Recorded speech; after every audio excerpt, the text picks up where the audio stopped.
OMG, we have only 39 days until we set off to drive around the world. Ah! Take my hand, we'll make it somehow. We can't miss out. I'm done living life with the lights out. Die with my own doubts. Be free with me. Let's go, let's be free. So if you're new to our channel, my name is Chris, this is Marianne, and we're a couple from the UK, and we're about to do something a little bit crazy. We've decided that we are going to drive Trudy, our 15-year-old Fiat Ducato van, around the world, visiting 20 countries. We have just 39 days left until we set off on this epic adventure. Not to miss it, make sure you subscribe, like, and click that notification bell. So in today's video, we're going to share with you some of our preparations to make sure that we do actually survive on this epic journey. And there's a lot of things to consider. So don't go away. There's lots of useful information coming up if you're planning some kind of crazy adventure yourself. It's nearly the end of November, and yes, the weather is starting to turn pretty cold. And heating in the van is one of those necessities that we really need to consider. We're leaving in January, which is the coldest time of the year. And the route that we're taking is going to see us find some really cold locations. You know, we might be facing snow, sub-zero temperatures. So heating is one of those things that we've really put a lot of thought into. So for those of you that have already seen our video about our tour of Trudy, you know that we have LPG. We were told that it might be tricky to get LPG in some of the countries that we were going to. So we've decided to also install a diesel heater, because obviously you can always get diesel. So we looked online, and there tends to be, after quite a lot of research, 3 main companies for diesel heaters that we researched. You've got the Webasto, Eberspacher and Planar heaters, also known as Autotherm UK. Now we actually decided to go with Planar ourselves because it has a very, very good reputation online, but yet it is cheaper than its competitors. So we actually reached out to Planar, told them about our adventures and what we were doing, and they were like, we want to help you guys, and you can come down to our shop in Wrexham and we will fit you a diesel heater. So I want to say a huge thank you to Planar for giving us this diesel heater, and it's going to make a real difference. Now what we tell you about the Planar heater will be our honest opinion. At the time of making this video, we've actually only had our heater for about 7 or 8 days. After we reached out, they said, come on up to Wrexham where our workshop is. They fitted the diesel heater really quickly. It was about 6 hours we were away. They very kindly dropped us off into Wrexham town centre so we could have coffee and just chill out and work. When we first turned the diesel heater on, we then got out of the van and we were walking around outside. To be honest, I thought that there was a jet aeroplane taking off literally from Trudy. It sounded so loud. So we were really concerned actually, because I can sleep through most things, but that was like woohoo. So yeah, after about 5 minutes it actually slowed down, settled down, and then when we actually got in the van we realized that that was the exhaust and the whole boost heating up scenario. And once we were in the van, closed the doors, there was a slight whirring which actually settled down to just like a humming. That was great. A beautiful night's sleep, and something I hadn't considered or even realised, having always had LPG and bottle gas, it's a dry heat. So when I was removing the insulation sheets at the front of the van, which generally I have to wipe down with a cloth because they get moist and damp, actually it was a lovely dry heat, and we didn't have really any condensation at the front at all. For those of you that don't know much about diesel heaters, they are plumbed direct into your diesel tank. So as part of the fitting process, they actually put a pipe into the diesel tank. They drop the tank down. One of the questions we had was, is it going to empty our tank and we'll wake up one day and we won't be able to start?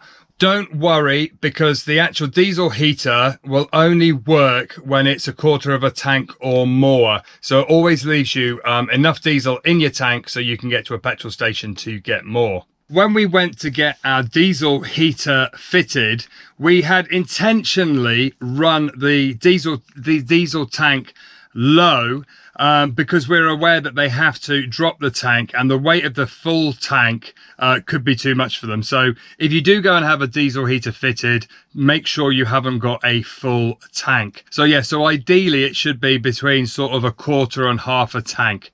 The next thing was where we would actually install the diesel heater so that it wasn't in the way. And we actually settled for the front of Trudy under the driver's seat because it's out of the way, it's low down, and it's not far to run from the leisure battery and the actual diesel tank itself. We've used the heater since we've had it installed, and it's been really, really great. It heats the van up in no time at all, and noise wise we were very concerned, as Marianne said, about the noise of it, because when it first powers on, the fan goes a lot more powerful, and then once it gets hot it calms down. So for the first sort of minute or two it does pump quite quickly. Inside the van you can hardly hear it at all. I haven't actually really noticed it when I've been sleeping, and I am a very light sleeper. I normally sleep with earplugs, but I haven't had to put earplugs in with the heater. In fact, the noise of the heater actually just dulls out traffic noise around the van when you're out wild camping and stuff. So it actually helps you noise wise rather than hinders you. So that's really, really good. It also comes with this little control panel that you can see behind me here, which we've wired straight up to the leisure battery. So that's all good. You can set it so that it's got a timer. It can come on at certain times of the day and go off at certain times of the day. We need to read the manual. We haven't quite got our head around all of that yet, but it's really, really good. We're super excited to have this for our trip. So for those countries where we can't get LPG for our main tank, we know that we're going to be nice, warm and toasty, even if it's freezing outside. And the heater being fitted really nicely and discreetly under the front driver's seat, you can still turn, and it makes absolutely no problem at all. Doesn't interfere with the turning mechanism, so that's perfect. We've had to just make sure that when we put the curtain up at the front, that we just clip it up to make sure that the heater is completely free when it comes on at night, just to make sure there's nothing blocking it. And in fact, these little clips that I've mentioned before in a previous video are absolutely perfect for doing that and putting the curtain up so it doesn't interfere with the hot air at all. Another essential thing other than heat is water. None of us can survive without water, and we take for granted the fact that we can turn our tap on in the UK and get good drinking water, but obviously on the road that won't always be the case. Now Trudy has a main storage water tank. Yes, this is our tank just underneath our bench. We have got our big tank there, and it's really good, holds lots of water. It has two filling points, an external point and an internal point. We tend to use the internal one because it's just easier. So this tank has a pump in it which feeds the shower and the sink and the toilet. So this is the outside filling point, and it's really important to make sure that it is actually lockable, just so that you know that nobody interferes or tampers with that whilst you're on the road. because the last thing you want is any contaminants put inside your water source. So one of the hardest things that we're going to have to find consistently is drinking water.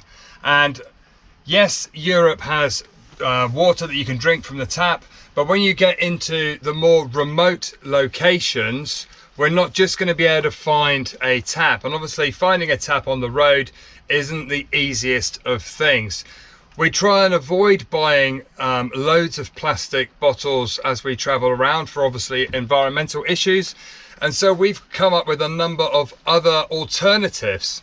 So this is one of my favorite gadgets. It's called a SteriPen, and it's actually a USB charged unit, and you simply put this inside a container of water, and after 30 seconds then it's actually sterilized and made safe via UV light, your drinking water. So it does up to 1 litre of water or half a litre of water.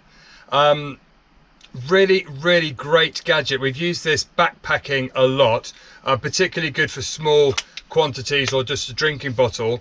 It doesn't work on water that you can't see through. So if the water is really cloudy or muddy, it only works on clear water so that the light can disperse evenly throughout the water. But yeah, this is definitely a must-have, one of our must-have travel gadgets, and it's USB charged, so we can charge it in the van. So it takes 90 seconds for 1 litre of water and 50 seconds for a half litre of water. And at the end of it, you either get a smiley face or a sad face to indicate whether or not the process actually worked. My smiley face is coming. As a living kidney donor, having access to clean water is really been probably my major concern. Of all the drive, it's having access to clean water. I cannot afford to get any kind of kidney infection or any kind of urinary infection at all. That would be very bad for me. So I was actually having dinner with a friend of ours who told me about the jerry can lifesaver. It's obviously, we needed storage for water, and this will store water. We have another one, another big white water tank that we'll use for storage, but this is not only going to be used for storage, it's also like the SteriPen, a method of cleaning water. It's not done through UV light, it's done through a charcoal based mineral stone that purifies the water. If you want to know more about them, there's lots of information about them online, and we'll put a link below at the bottom. But the guys from Lifesaver Jerry Can actually gave me this one for free, and we're going to be reviewing it on the road. So we haven't used it yet. We're going to do it, we're going to prime it and get it ready just before we leave, so it's fresh and it's ready to go. There are a few things that we have to do to make it right to go, and we'll share more about this on the road. But I am super delighted to have this. This is like my biggest fear alleviated right here. So I really personally want to say thank you to the guys from Lifesaver Jerry Can. I don't even know that they're following us, but I've told them, they've asked me to do reviews on it and tell people about it if I'm happy with it, and I will be brutally honest as always and share that information as we travel. But just to add, this is going to be our main source of drinking water.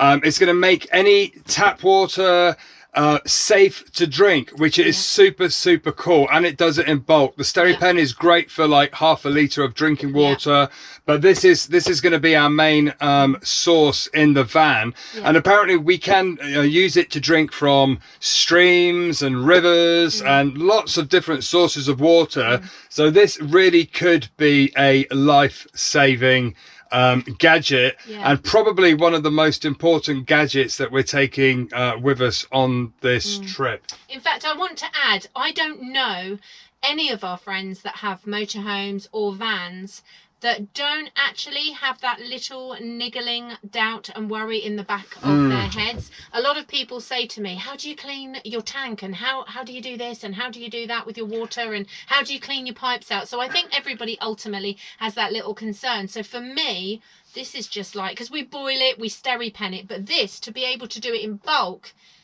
Yeah, it's very cool. It's just really cool. So I think hopefully I'm going to be able to give really good positive reviews on this, and I think everybody who's got a van, it will be just a daily requirement. Yeah, and it enables us to really separate the sort of shower, toilet water from water that we're actually consuming. So we don't have to worry about where we fill up our big tank, and we don't have to worry about, you know, have we cleaned it and sanitized it, and are we going to get sick on the road?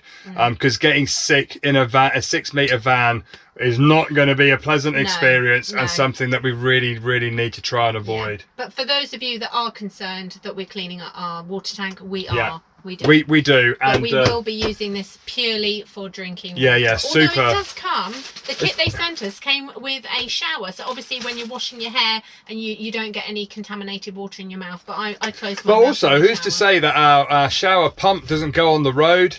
You know, we still need to shower if it stops working. So this is another really good backup that we can use for showering or drinking. Yeah, and it comes with these 2 holes, and I didn't understand why it came with 2 holes. But you can actually bolt it to the side of your vehicle if you're short of space. But it's staying inside. I don't want anyone to steal it. I think they're primarily designed for humanitarian aid efforts and things like that. But yeah, definitely the vanning and motorhome community.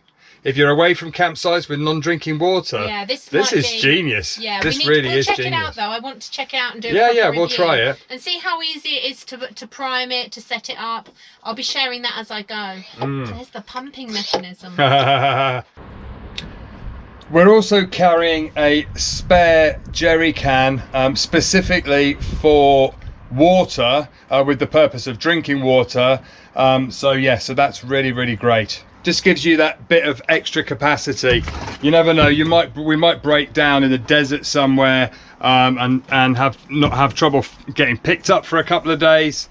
So having water is definitely one of those essential items. Is my hair all right, by the way? Beautiful. Not that I've got much left. Beautiful. I felt like your mother then. Oh, flipping it. Stop. Cut. It's the middle of... No, it's not the middle of December. I'm wishing the time away. So if you're new to our channel, I am Chris. This is Marianne. And... You've forgotten who I was then. No, I haven't. I forgot what I was going to say. We have less than 30... Actually, no, cut. Another essential thing is for the noise of the traffic to stop while I'm talking. We have just 39 days when we're filming this before we set off on the head. Cut. There's going to be a lot of bloopers in this one.